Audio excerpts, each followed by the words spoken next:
Dada kay chai ba? Huh? Bread? Kay chati ba?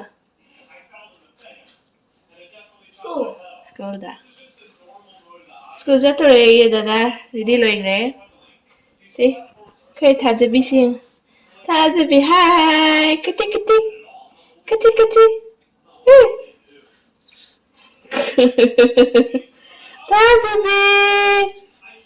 Thaja. Welcome also no kramne. Masidi weather se am phajari mapanda -32 feels like do frostbite ke hedi nang school ke no do phajan to frostbite tau ne habane even within a minute aduna weather se masidi cold loibegi alert oina pire snow di ngang na khata ye do phiji se thok phiji snow ta da male adune se -32 de school ka do ni haji 32 33 da do edi charo nang tiffin ready tawra ba ngale ngai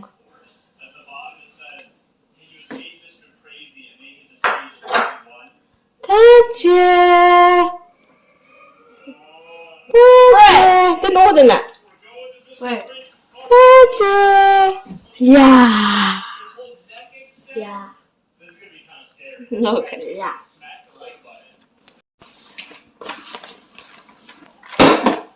edi ready tawra ba na just the hatra ba ke tawra ba ha just the hatra ba no school ka mai ta jibo Lairik te amata yaude Yes, we do. Tharmen chelo ba no snow pen chelo rồi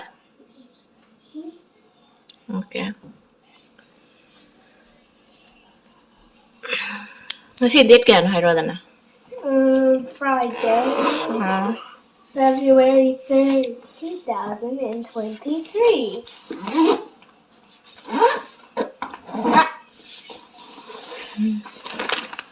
I do have a book in here. It's my agenda. agenda kata da Yeah. weather siya minus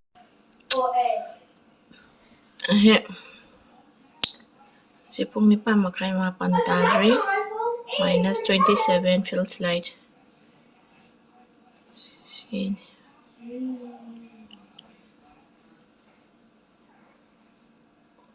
-18 -18 What the hell? No, I wanted the baby box.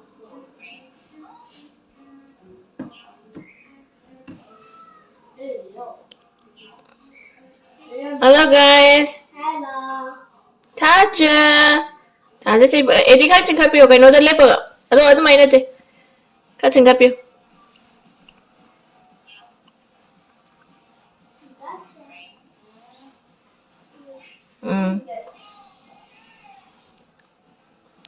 Arian breakfast ready wala lo Emotional damage.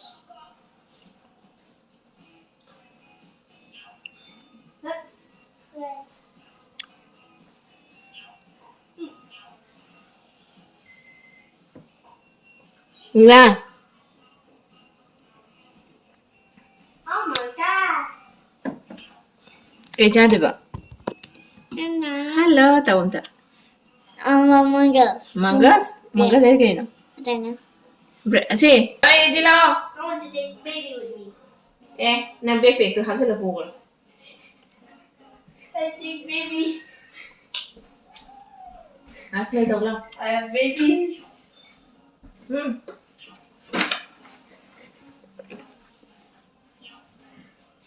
Kasi kayo to.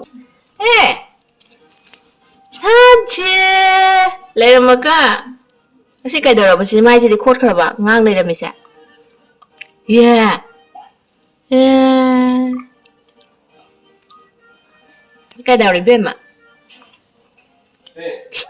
Yeah. Yeah.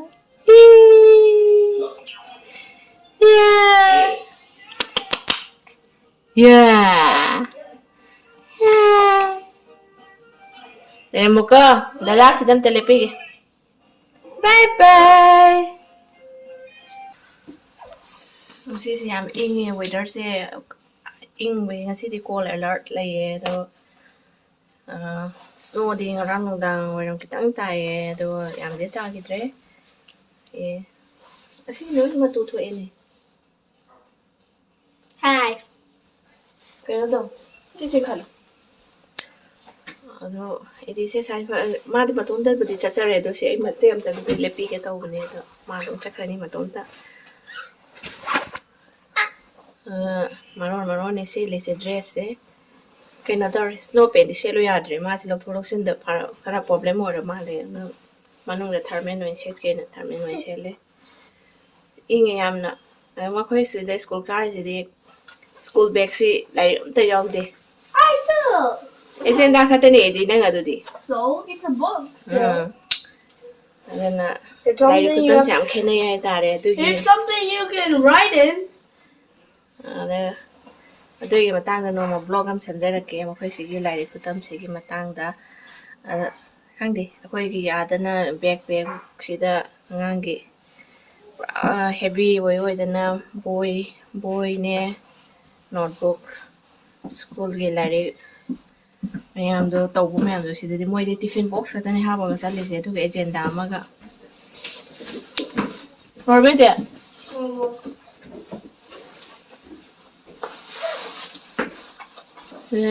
ꯂꯦꯇꯔꯁꯤꯁꯨ ꯂꯧꯁꯤꯟꯗ꯭ꯔꯤ Done. Bye bye.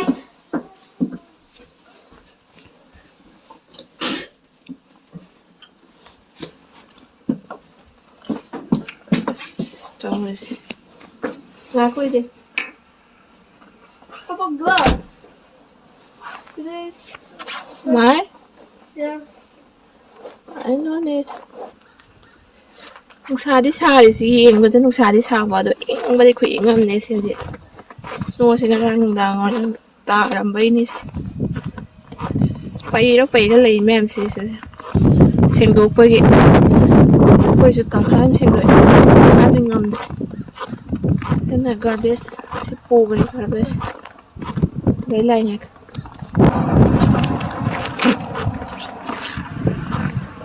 ꯅꯣ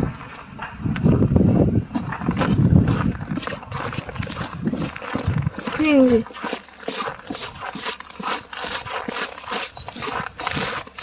ꯏꯪꯕ ꯏꯪꯗꯕꯩꯗꯤ ꯍꯥ Just see something. ꯄꯦꯟꯗꯣ ꯀꯃꯥꯏꯅ ꯇꯧꯒꯦ pen ꯈꯣꯡꯒ꯭ꯔꯥꯎ ꯄꯦꯟꯗꯣ ꯀꯃꯥꯏꯅ ꯇꯧꯒꯦ Fine.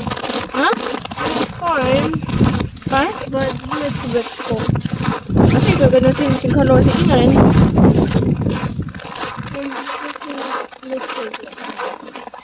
Minus ꯐꯤꯜꯁ ꯂꯥꯏꯛꯁꯦ minus 32 ꯌꯧꯈ꯭ꯔꯦ ꯍꯧꯖꯤꯛ ꯑꯗ ꯑꯗꯨꯅ ꯏꯪ ꯉꯥꯛꯇ ꯁ꯭ꯀꯨꯜꯁꯦ ꯀꯥꯔꯤꯅꯤ ꯇꯧꯔꯤꯁꯦ I don't see anyone coming to school today. ꯄꯩꯔꯤꯕ ꯎꯟ ꯃꯌꯥꯝꯁꯦ ꯈꯛꯇꯪ ꯊꯝꯃꯦ ꯃꯌꯥꯝ ꯁꯦꯡꯗꯣꯛꯄꯒꯤ ꯑꯣꯀꯦ ꯕꯥꯏ ꯑꯗꯤ ꯃꯥꯃꯤ ꯁꯤꯗ ꯂꯦꯞꯄꯒꯦ ꯇꯦꯛ ꯀꯦꯌꯔ ꯑꯣꯀꯦ ꯃꯣꯏ ꯀ꯭ꯔꯣꯁ ꯀꯥ ꯇꯥ ꯂꯩ ꯑꯗꯨꯅ ꯑꯩꯗꯤ ꯌꯧꯗ꯭ꯔꯦ ꯁꯤꯗ ꯑꯗꯨꯝ ꯂꯦꯞꯄꯤꯔꯒ ꯆꯠꯍꯟꯈ꯭ꯔꯅꯤ ꯈꯔ ꯀꯥꯁꯦ ꯈꯨꯠ ꯍꯥꯏꯔꯛꯏ ꯁ꯭ꯀꯨꯜꯁꯦ ꯑꯥꯗ ꯂꯩꯔꯤꯁꯤꯅꯤ ꯅꯪ ꯂꯩ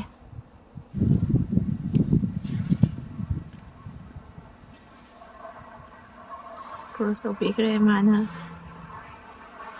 ꯁ꯭ꯀꯨꯜꯒ ꯑꯥꯗ ꯂꯩꯔꯤꯁꯤꯅꯤ ꯀꯦꯅꯦꯗꯤꯌꯟ ꯁ꯭ꯀꯨꯜꯁꯤꯅꯤ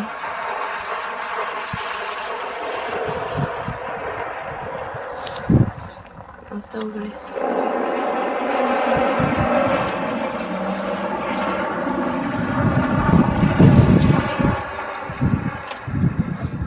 God.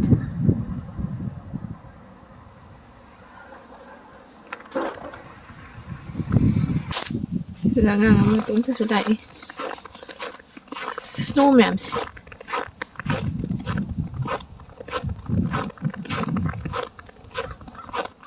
Why are you snow ma'ams?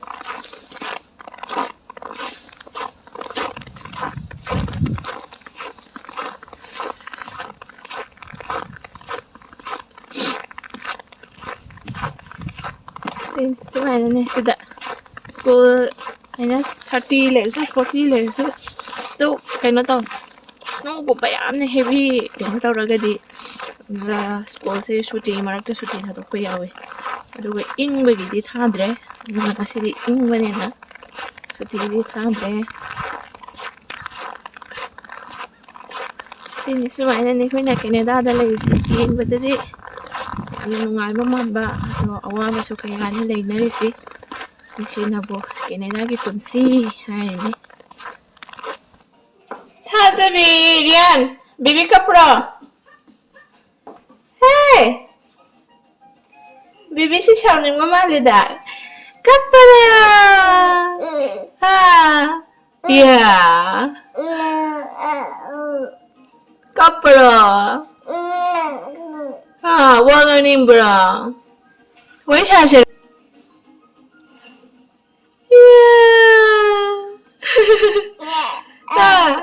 Wang ba? Wang ang ningiro. Wang ang ning mana loya. Wang ang ning bro. Yeah.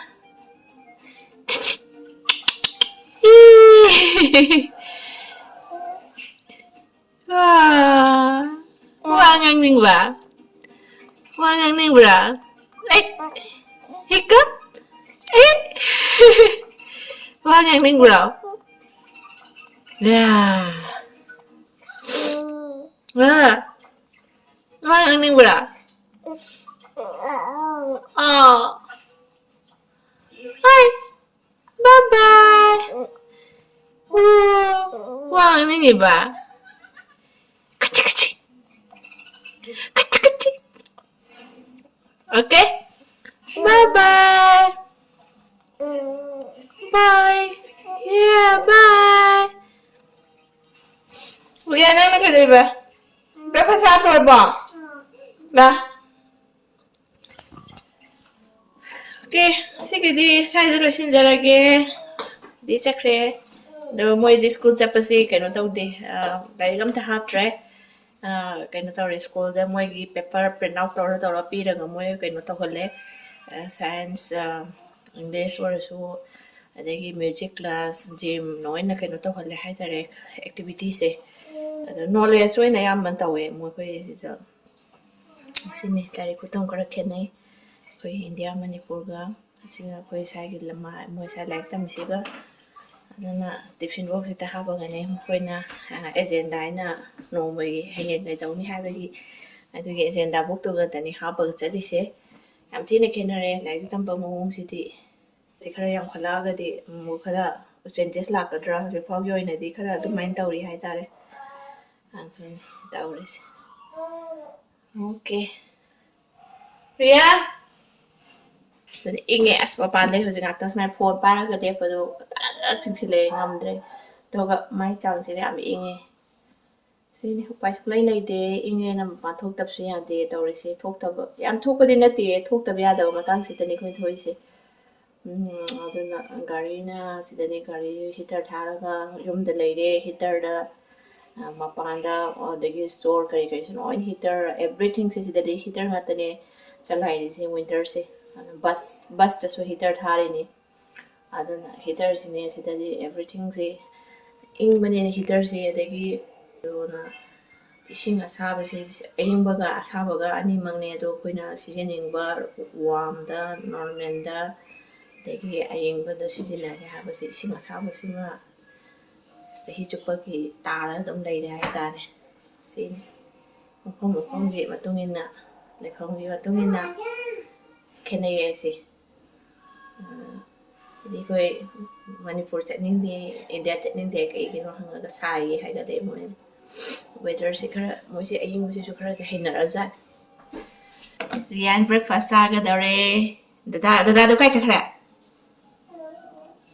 ma dada missing oire Rian breakfast lorba lorba si baby se ma tha ja se tum le ramin hi ma Rian breakfast in biri kana ma di tum da le rami smai ka tum ba se tang bane ma de ꯃꯁꯥ ꯃꯇꯣꯝꯇ ꯇꯨꯝꯊꯕꯗꯣ ꯌꯥꯝ ꯀꯩꯅꯣ ꯇꯧꯗꯕꯅꯤ ꯉꯁꯤꯗꯤ ꯀꯨꯏꯅ ꯊꯝꯕꯤꯕꯁꯤꯗ ꯋꯥꯔꯛꯑ ꯃꯥꯜꯂꯦ ꯃꯥ ꯇꯨꯝ ꯂꯩꯔꯝꯃꯦ